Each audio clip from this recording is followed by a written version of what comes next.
বন্ধুরা,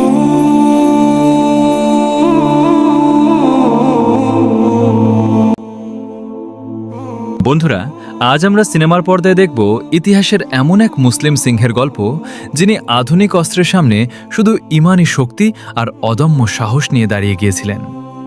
ইতালির স্বৈরাচারী শাসক মুসোলিনির আধুনিক মরণাস্ত্রের বিরুদ্ধে লড়াকু এক বৃদ্ধ শিক্ষকের সত্য ইতিহাস নিয়ে তৈরি বিখ্যাত সিনেমা লায়ন অব দ্য ডেজার্টের গল্প আজ আমরা জানব। তিনি আর কেউ নন, তিনি হলেন মরুর সিংহ ওমর মুখতার। বয়স ৭০ ছুঁই ছুঁই হলেও ইতালিয়ান বাহিনীর রাতের ঘুম কেড়ে নিয়েছিলেন এই বীর। দীর্ঘ ২০ বছর ধরে তিনি সাহসের সাথে মরুভূমিতে অন্যায়ের বিরুদ্ধে লড়াই করে গেছেন।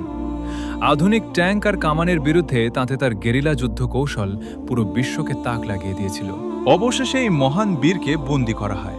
ফাঁসির মঞ্চে দাঁড়িয়েও তার মুখে ছিল না কোনো ভয়ের ছাপ, বরং ছিল আল্লাহর উপর অগাধ বিশ্বাস। তার এই আত্মত্যাগ লিবিয়ার মানুষকে স্বাধীনতার স্বপ্ন দেখিয়েছিল। কেমন লাগলো মরুর সিংহ ওমর মুখতারের এই অবিশ্বাস্য সত্য গল্পটি? কমেন্ট করে জানান এবং এই রকম আরও ঐতিহাসিক ভিডিও দেখতে সাবস্ক্রাইব করুন।